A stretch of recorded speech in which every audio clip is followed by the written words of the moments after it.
కారం రంగు రుచితో ఉంటుంది. ఆచి మిరపపొడి అదరగొట్టే కారం రంగు రుచి.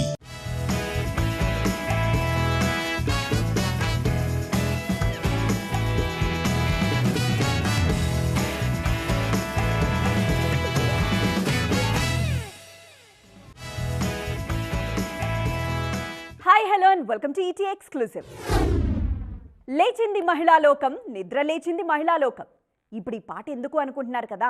మన హీరోయిన్ల కామెంట్స్ చూస్తుంటే ఈ పాటే సెట్ అవుతుంది. మరి ఒక్కరో ఇద్దరో కాదు, చాలామంది బ్యూటీస్ హీరోలపై నోరు పారేసుకుంటున్నారు. మేల్ డామినేషన్ ఏంటి అంటూ నిట్టూరుస్తున్నారు. వాళ్ళ ఆవేదనపైనే ఇవాటి మన ఎక్స్క్లూజివ్ స్టోరీ. మాకేం తక్కువ, మేమెందులో తక్కువ అంటున్నారు హీరోయిన్లు. ఈ మధ్య సౌత్ ఇండస్ట్రీపై జ్యోతిక చేసిన కామెంట్స్ బాగా వైరల్ అయ్యాయి.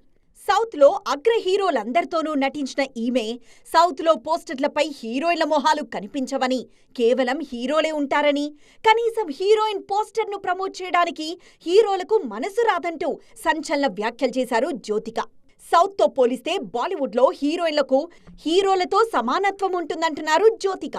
ఇక పరదా సినిమా వేడుకలో అనుపమ పరమేశ్వరన్ సైతం హీరోయిన్లకు విలువే ఉండదని, లేడీ ఓరియంటెడ్ సినిమాలను ఎవ్వరూ పట్టించుకోరన్నారు. కమర్షియల్ సినిమాల్లో తప్పులున్నా పట్టించుకోరు కానీ ఫీమేల్ సెంట్రిక్ సినిమాల్లో మాత్రం భూతద్దం పెట్టి తప్పులు వెతుకుతారంటూ ఎద్దేవా చేశారు అనుపమ. షూటింగ్ స్పాట్లో హీరోల కార్వాన్లు సెట్కు దగ్గరగా ఉంటాయని, హీరోయిన్లవి మాత్రం ఎక్కడో దూరంగా ఉంటాయంటూ పూజా హెగ్డే ఆ మధ్య చేసిన కామెంట్స్ దుమారం రేపాయి. ఇండస్ట్రీలో హీరోయిన్లు పలు రకాలుగా వివక్షకు గురవుతున్నారంటున్నారు పూజ. ఇన్నేళ్లుగా ఇండస్ట్రీలో ఉన్నా తనను తాను సెకండ్ గ్రేడ్ వ్యక్తిగానే భావిస్తానని చెప్పారు పూజ. ఆదిపురుష్ ఫేమ్ కృతి సనన్ సైతం హీరోలపై నోరు పారేసుకున్నారు. హీరోలకి పెద్ద పెద్ద కార్లు, లగ్జూరియస్ రూమ్స్ కేటాయిస్తారని, హీరోయిన్లపై మాత్రం వివక్ష ఉంటుందన్నారు. కంగనా రనౌత్ ఎప్పట్నుంచో ఈ టాపిక్ పై గళం విప్పుతూనే ఉన్నారు. రాధికా ఆప్టే సైతం హీరోయిన్ల విషయంలో హీరోలు దారుణంగా వ్యవహరిస్తారన్నారు. మొత్తానికి ఈ హీరోయిన్ల కామెంట్స్ బాగానే ట్రెండ్ అవుతున్నాయి ఇప్పుడు. ఓజీ నుంచి ఇప్పటి వరకు వచ్చింది ఒక్క టీజర్ మాత్రమే. దాంతోనే 2 ఏళ్లుగా సోషల్ మీడియా ఊగిపోతోంది. అందులో పవన్ స్వాగ్, స్టైల్ చూసి ఫిదా అయిపోయారు ఆడియన్స్. ఈ ఒక్క టీజర్తోనే బిజినెస్ రేంజ్ కూడా ఆకాశానికి చేరిపోయింది. ఈ టైంలో ఓజీ నుంచి మరో టీజర్ వచ్చింది. మరి ఇదెలా ఉంది? ఓజాస్ గంభీర ఒక్క రికార్డైనా మిగులుస్తాడా? హీరోల పుట్టినరోజు నాడు వచ్చే టీజర్ అంటే ఎప్పుడూ ఒకే స్టైల్లో ఉంటుంది. కానీ ఓజీ దర్శకుడు సుజీత్ మాత్రం కొత్తగా ఆలోచించారు. రొటీన్గా ఎందుకని విలన్తో హీరోకు విషెస్ చెప్పించారు. స్వామి కార్యం స్వకార్యం 2 పూర్తయినట్లు ఒకే టీజర్లో ఇటు హీరో అటు విలన్ ఇద్దరిని ఎలివేట్ చేశారు సుజిత్. ఈయన మ్యాజిక్ టీజర్లో బాగా హైలైట్ అయింది. ఓజీలో బాలీవుడ్ నటుడు ఇమ్రాన్ హష్మీ విలన్ గా నటిస్తున్నారు. ఇప్పటి వరకు ఈయన లుక్ ఒక్కటి మాత్రమే వచ్చింది. తాజాగా టీజర్లో అన్నీ రివీల్ చేశారు. ఇక టీజర్ చివర్లో వచ్చే పవన్ లుక్స్ ఫ్యాన్స్ కు ఫీస్ట్. సెప్టెంబర్ మొత్తాన్ని ఓజీ మంత్గా మార్చేస్తున్నారు పవర్ స్టార్. రిలీజ్ వరకు నాన్ స్టాప్ ప్రమోషన్ ప్లాన్ చేస్తూనే ఉన్నారు మేకర్స్. విడుదలకు ముందే ఏ తెలుగు సినిమాకు సాధ్యం కాని రికార్డులను సెట్ చేస్తున్నాడు ఓజీ. ముఖ్యంగా ఓవర్సీస్ లో ఇప్పటికే 1 మిలియన్ కు దగ్గరగా వచ్చేశాయి ప్రీ బుకింగ్ కలెక్షన్స్. రిలీజ్ నాటికి ఆ లెక్క 2 మిలియన్ చేరినా ఆశ్చర్యపోరక్కర్లేదు. సెప్టెంబర్ 2వ వారం ట్రైలర్ విడుదలకు ప్లాన్ చేస్తున్నారు మేకర్స్. బిజినెస్ పరంగాను ఓజీ ఎవరికి అందనంత ఎత్తులో ఉంది. తెలుగు రాష్ట్రాలే కాదు, వరల్డ్ వైడ్ బిజినెస్ కూడా రఫాడిస్తుంది. హరిహర వీరమల్లు ఫ్లాప్ అయినా ఆ ప్రభావం ఇంత కూడా ఓజీపై పడలేదు. చాలా ఏళ్ల తర్వాత పీకేని ఎలాగైతే ఫ్యాన్స్ చూడాలనుకుంటున్నారో అచ్చంగా అలాగే ప్రెజెంట్ చేశారు దర్శకుడు సుజిత్. మొత్తానికి ఓజీ ఫైర్ బాగానే రాజుకుంది ఇప్పుడు. సమంత ఇకపై నటిగా చూడలేమా? తెలుగులో ఆమెను హీరోయిన్ గా చూడడం కష్టమేనా? ఇక మీదట నటిగా కంటే నిర్మాతగానే బిజీగా ఉండాలని ఫిక్స్ అయ్యారా? కావాలనే నటనకు దూరమవుతున్నారా? లేదంటే ఆమెకు నచ్చిన కథలు రాయడంలో మన దర్శకులే ఫెయిల్ అవుతున్నారా? అసలేంటి సమస్య? సమంత నిర్ణయానికి కారణమేంటి? ఒకప్పుడు ఏడాదికి కనీసం 2-3 సినిమాలు చేస్తూ వచ్చిన సమంత 2 ఏళ్లుగా అస్సలు తెలుగు ఇండస్ట్రీ వైపు చూడట్లేదు. ఇంకా చెప్పాలంటే ఏ ఇండస్ట్రీలోనూ నటించట్లేదు శామ్. ఒక్క ముక్కలో చెప్పాలంటే నటిగా స్లో అయ్యి నిర్మాతగా బిజీ అవ్వాలని చూస్తున్నారు ఈ బ్యూటీ. ఈ క్రమంలోనే తెలుగులో శుభం సినిమాతో నిర్మాతగా మారారు. సినిమాల కంటే వెబ్ సిరీస్ల వైపు ఎక్కువగా అడుగులేస్తున్నారు సమంత. హిందీలో రక్త్ బ్రహ్మాండ్ సిరీస్ చేస్తున్నారిప్పుడు. దీని తర్వాత మరో సిరీస్ కూడా లైన్లో ఉంది. మరోవైపు నిర్మాతగానూ కథలు వింటున్నారు. ఈ నేపథ్యంలోనే తెలుగులో మరో సినిమా నిర్మించేందుకు సిద్ధమవుతున్నారు. ప్రస్తుతం మా ఇంటి బంగారం నిర్మిస్తూ నటిస్తున్నారు శామ్. ప్రొఫెషనల్ లైఫ్ కాసేపు పక్కన పెడితే పర్సనల్ లైఫ్లోనూ చాలా అప్డేట్స్ ఇస్తున్నారు సమంత. ముఖ్యంగా బాలీవుడ్ దర్శకుడు రాజ్ నిడుమోరతో దుబాయ్ ట్రిప్లో ఉన్నారు శామ్. ఈ వీడియోను తన ఇన్స్టాలో పోస్ట్ చేశారు సమంత. త్వరలోనే ఇద్దరు పెళ్లి చేసుకుంటారని వార్తలు కూడా వైరల్ అవుతున్నాయి. మొత్తానికి ఇటు పర్సనల్ అటు ప్రొఫెషనల్ లైఫ్ బానే బ్యాలెన్స్ చేస్తున్నారు సమంత. ఇండస్ట్రీకి ఎంతో మంది హీరోయిన్లు వస్తూ ఉంటారు, పోతూ ఉంటారు. కానీ ఇక్కడే సెటిల్ అయిపోయే వాళ్ళు మాత్రం చాలా తక్కువగా ఉంటారు. అందులో తాను కూడా ఉన్నానంటున్నారు ఓ కన్నడ బ్యూటీ.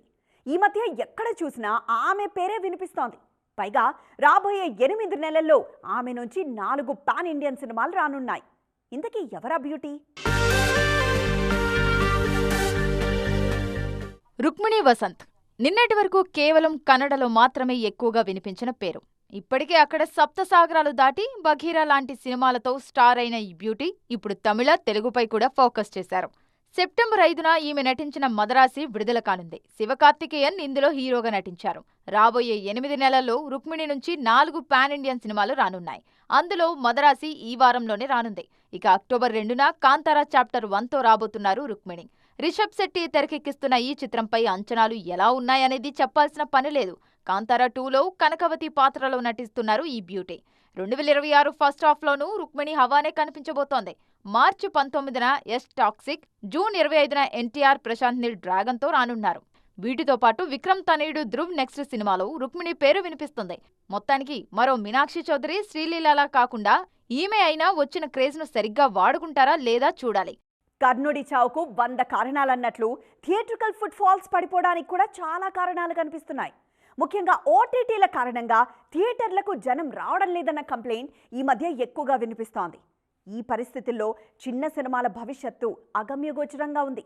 ఎంత కష్టం చేసినా, ఎంత మంచి టాక్ వచ్చినా చిన్న సినిమాను చూసేందుకు ఆడియన్స్ థియేటర్లకు వచ్చే పరిస్థితి కనిపించట్లేదు.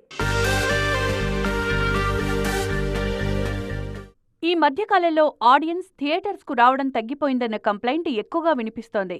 సినిమా అద్భుతం అంటే తప్ప ఆడియన్స్ థియేటర్ల వరకు రావడం లేదు. యావరేజ్ సినిమా అంటే ఓటీటీలో వచ్చినప్పుడు చూద్దాంలే అని వెయిట్ చేస్తున్నారు. దీంతో థియేట్రికల్ ఫుట్ ఫాల్స్ భారీగా పడిపోతున్నాయి. భారీ, మీడియం రేంజ్ సినిమాల విషయంలో కాస్త పర్వాలేదు అనిపించినా చిన్న సినిమాలకు మాత్రం థియేటర్ కష్టాలు భారీగా ఉన్నాయి. చిన్న సినిమాను థియేటర్ వరకు తీసుకురావడమే పెద్ద టాస్క్ అనుకుంటే ఇప్పుడు రిలీజ్ అయిన సినిమాను ఆడియన్స్ చూసేలా చేయడం మరింత పెద్ద సమస్యగా మారింది. ఈ పరిస్థితుల్లో ఏం చేయలేకపోతున్నామని దర్శకులు మీడియా ముందు కన్నీరు పెట్టుకుంటున్నారు. థియేట్రికల్ ఫుట్ ఫాల్స్ పడిపోవడానికి టికెట్ రేట్స్ కూడా ఓ కారణమన్న టాక్ ఉంది. చిన్న సినిమాలకు కూడా టికెట్ రేట్స్ భారీగా ఉండడం, మల్టీప్లెక్స్లో సినిమా చూడడం సామాన్యుడికి భారంగా మారడంతో థియేటర్లకు ఆడియన్స్ రావడమే మానేశారు. ఈ పరిస్థితి మారి చిన్న సినిమా బతకాలంటే సింగిల్ స్క్రీన్స్లో తక్కువ ధరకు మంచి విజువల్ ఎక్స్పీరియన్స్ ఇచ్చే పరిస్థితి రావాలి. అప్పుడే చిన్న సినిమాకు మనుగడ ఉంటుంది. సినిమా మేకింగ్లో టెక్నాలజీ వాడకం బాగా పెరుగుతోంది. ముఖ్యంగా పాన్ ఇండియా ట్రెండ్లో భారీ చిత్రాల కోసం సాంకేతికతను కూడా అదే స్థాయిలో వాడుతున్నారు మేకర్స్. ప్రెజెంట్ ఎక్సైటింగ్ గానే అనిపిస్తున్న ఈ ట్రెండ్ భవిష్యత్తులో భారీ నష్టాలు తెచ్చేలా ఉందన్న అంచనాలున్నాయి. ఎలా అనుకుంటున్నారా? ఈ స్టోరీలో చూద్దాం. రీసెంట్ టైమ్స్ లో సినిమా మేకింగ్ లో ఏఐ వాడకం ఎక్కువగా కనిపిస్తోంది. ముఖ్యంగా పాన్ ఇండియా ట్రెండ్ లో ఈ అడ్వాన్స్డ్ టెక్నాలజీని కాస్త ఎక్కువగా వాడుతున్నారు. కూలీ సినిమాలో రజనీకాంత్ యంగ్ వర్షన్ ను ఏఐలోనే క్రియేట్ చేశారు మేకర్స్. ఎంతో రియలిస్టిక్ గా కనిపించిన ఈ సీన్స్ సినిమాకే హైలైట్ గా నిలిచాయి. ఆ మధ్య ఇండియన్ 2 సినిమాలో చనిపోయిన ఆర్టిస్టులను కూడా ఏఐ ద్వారా రీక్రియేట్ చేసి తెర మీద చూపించారు. వాళ్ల వాయిస్లని కూడా ఒరిజినల్ అన్నంత యాప్ట్ గా వినిపించడంలో సక్సెస్ అయ్యారు. అందుకే ఈ టెక్నాలజీ సినీ రంగంలో కీలక మార్పులు తీసుకొస్తుందని భావిస్తున్నారు. ముఖ్యంగా ఆర్టిస్టులతో అవసరం లేకుండానే సినిమాలు చేసే పరిస్థితి రావచ్చని అంచనాలున్నాయి. కేవలం స్టార్ స్పేస్ వాడుకున్నందుకు పేమెంట్ ఇచ్చి పూర్తిగా ఏఐతో సినిమా చేసినా ఆశ్చర్యపోవాల్సిన అవసరం లేదన్న చర్చ జరుగుతోంది. అదే జరిగితే ఇండస్ట్రీలో చాలా విభాగాలు కనుమరుగయ్యే అవకాశం ఉంది. ఇప్పటికే visual effects, blue screen, unreal technology కారణంగా ఆర్ట్ డిపార్ట్మెంట్ కి తీవ్ర నష్టం జరుగుతోంది. ఇప్పుడు ఏఐ వాడకం కూడా పెరగడంతో స్క్రిప్ట్, మ్యూజిక్, యాక్టింగ్ ఇలా ఎన్నో విభాగాల్లో మ్యాన్ పవర్ అవసరమే లేకుండా పోయే పరిస్థితి ఉంది. మరి సిచ్యువేషన్ ని ఇండస్ట్రీ ఎలా హ్యాండిల్ చేస్తోందో చూడాలి. ఇది ఈరోజు ఎక్స్క్లూజివ్. మరిన్ని ఎంటర్టైన్మెంట్ అప్డేట్స్ కోసం చూస్తూనే ఉండండి TV9.